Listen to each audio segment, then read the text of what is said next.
Hello everyone, Ace here, and today, let's talk a little bit about a fellow YouTuber named Fat Otaku, and more specifically one of his recent videos stating that play is subversive. Now for those of you who don't know, he actually decided to use the recent extra credits video that argues that black people are all orcs. No really, extra credits did recently make that argument, but he used the recent controversy surrounding that particular video to segue into how SJWs view and treat both art and entertainment, as well as those who enjoy said art and entertainment, as the SJWs are now demonstrably so extreme that they are intent on dictating exactly how a gamer is supposed to play their games, because they see escapism as ultimately subversive to their own political goals. Frankly, Fat Otaku's video hits the nail right on the head in my opinion, which is why I've decided to elaborate on some of the things that he has brought up. First of all, let's talk about the SJW position that everything is political, and how exactly they come to this conclusion. This particular mindset can be traced back to works such as Games of Empire, written by Professors Witherford and Payeter, as well as an earlier work titled Empire by Professors Hart and Nedry. It should be noted that all four professors mentioned are hardcore Marxists, with Empire sometimes being described as the Communist Manifesto of the 21st century. But to provide a brief summary of what these particular works argue when it comes to the everything is political debate, they ultimately argue that all art is effectively an arm of modern imperialism, as it is influenced by the society from which the art resides. And regardless of what the said artists consciously intend for their arts to do, the SJW position, supported by these books, is that they will still inevitably subconsciously put political messages into their work that promote their specific society.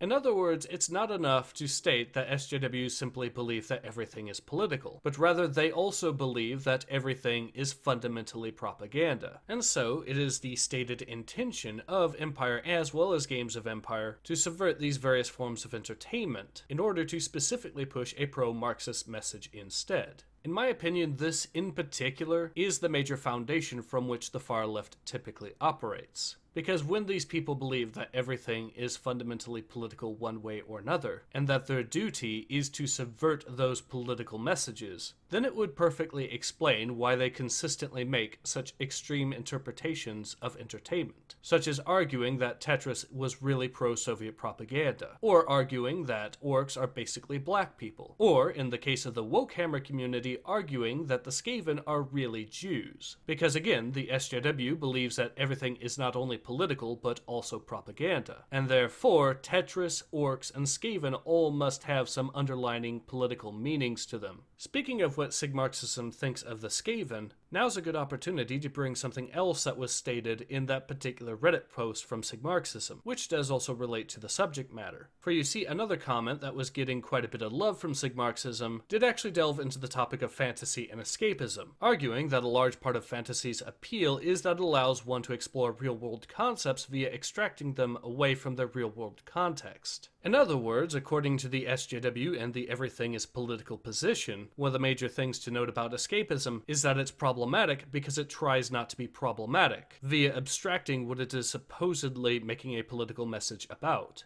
Now, while typically the SJWs use this to complain about how a game developer makes their game, however, this same line of reasoning could also be made against the players as well. A good example of this can actually be seen way back in Games of Empire, where one of the claims that Witherford and Payeter make is that hunting gold farmers in World of Warcraft constitutes an act of, quote, ethnic cleansing, effectively arguing that the game promotes such a political position.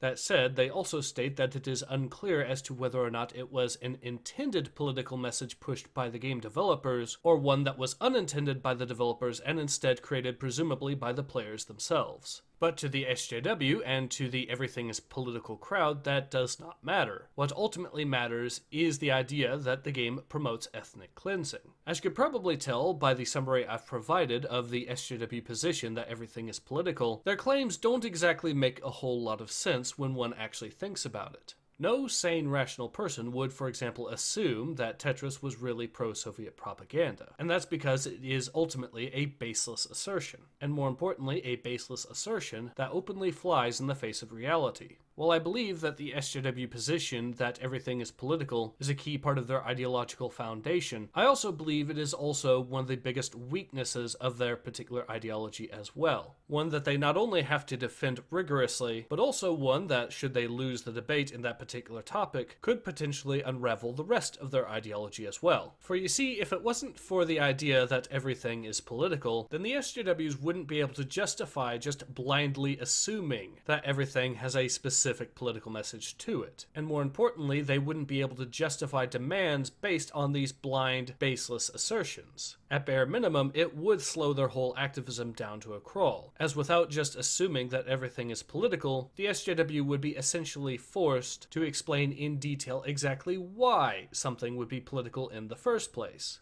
At least if they wanted to get any public support at all from anyone that is still politically neutral, which at this point still constitutes the vast majority of the general population. So I would say that if you take nothing else away from this particular video, please understand that the SJW position that everything is political is simultaneously both a critical part of the foundation of their entire ideology, as well as one of its greatest weaknesses, and one that should ultimately be defeated at every opportunity. But in any case, this has been Ace. Hope to see you guys again soon.